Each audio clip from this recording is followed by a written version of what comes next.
मंडळी नमस्कार. आज आपण बनवणार आहोत अगदी खमंग आणि खुसखुशीत अशी ड्रायफ्रुट्सची कचोरी.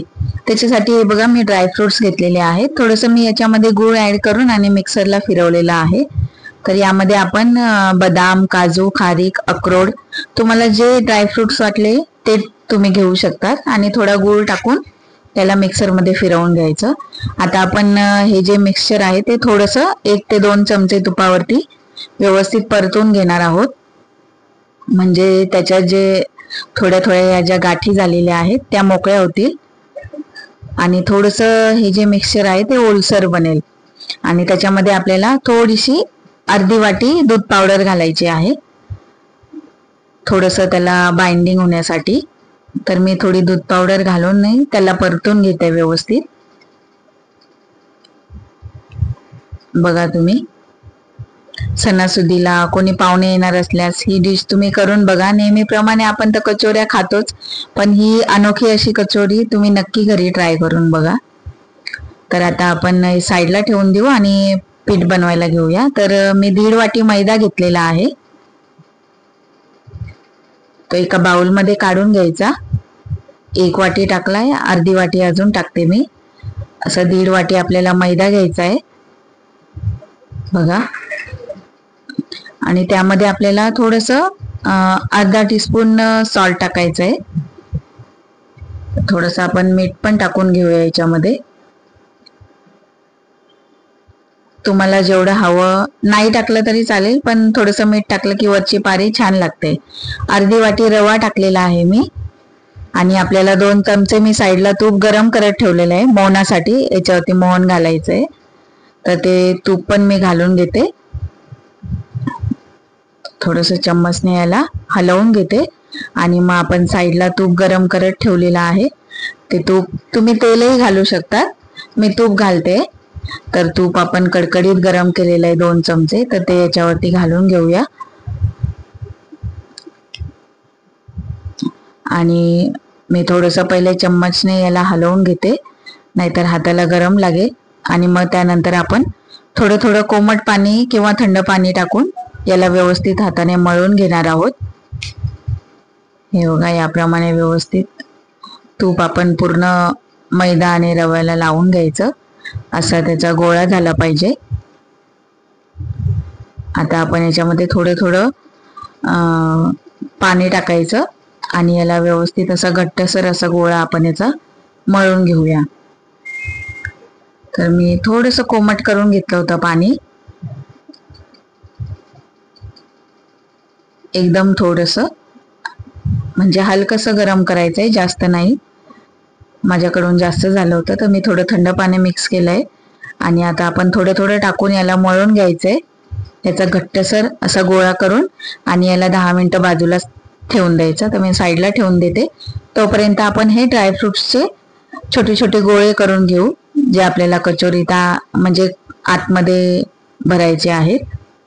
तर मी छोटे छोटे गोळे करून घेते. एकदम मोठे नाही करायचे, छोटे छोटे करून घ्यायचे. आणि त्याला थोडंसं हाताने दाबून चपटे चपटे असे मी सगळे गोळे आता करून घेते आणि मग तुम्हाला दाखवते. तर हे बघा याप्रमाणे पहिले हाताने त्याला व्यवस्थित गोल करायचे आणि मग थोडं दाब देऊन चपटे करायचे. तर आता आपला मैदा पण सेट झालेला आहे, तर मी त्याचेही गोळे करून घेतले. ना आता आपण लाटून घेऊया. याला लाटताना पीठ लावायचं नाही, आपल्याला डायरेक्टच लाटायचे आहे. पातळसर अशी पारी लाटून घ्यायची आहे. बघा तुम्हाला दिसतच असेल, याप्रमाणे अशी पातळ अशी पारी लाटून घ्यायची.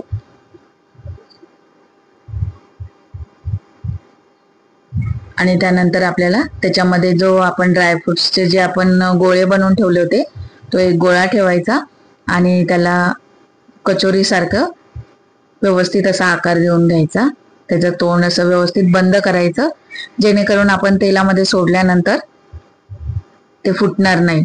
व्यवस्थित असं हाताने बंद करून घ्यायचं. एक्स्ट्राचं पीठ येत असेल तर ते काढून टाकायचं.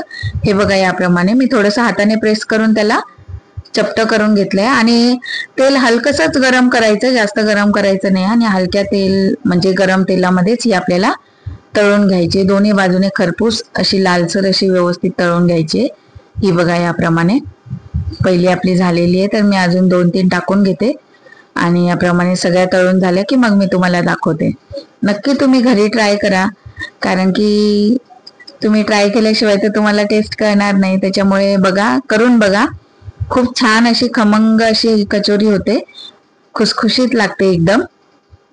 तर नक्की ट्राय करून बघा। आणि आपण ड्रायफ्रुट्स आणि गूळ वापरलेला आहे, तर ही तिखट कचोरी न म्हणता गोड कचोरी आहे, त्याच्यामुळे ही स्वीट डिश म्हणून पण तुम्ही पाहुण्यांना तुम्ही देऊ शकतात किंवा सणासुदीला तुम्ही करू शकतात। अतिशय उत्तम लागते, टेस्ट पण छान लागते। नक्की ट्राय करून बघा आणि कमेंट करा। माझं चॅनलला लाईक करा, चॅनलला सबस्क्राईब करा आणि रेसिपीज आवडत असतील तर शेअरही करा।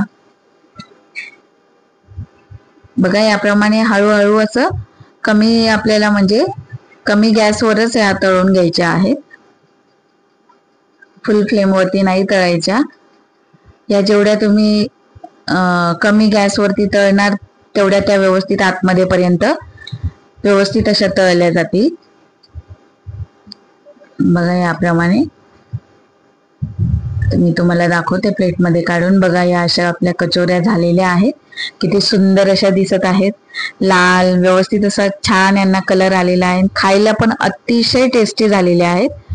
तर बघा मी एक कापून दाखवते तुम्हाला। हे बघा आतमध्ये पण व्यवस्थित तळली गेलेली आहे। बघा नक्की तुम्हाला जर आवडत असेल तर नक्की माझ्या चॅनलला सबस्क्राईब करा। धन्यवाद। श्री स्वामी समर्थ।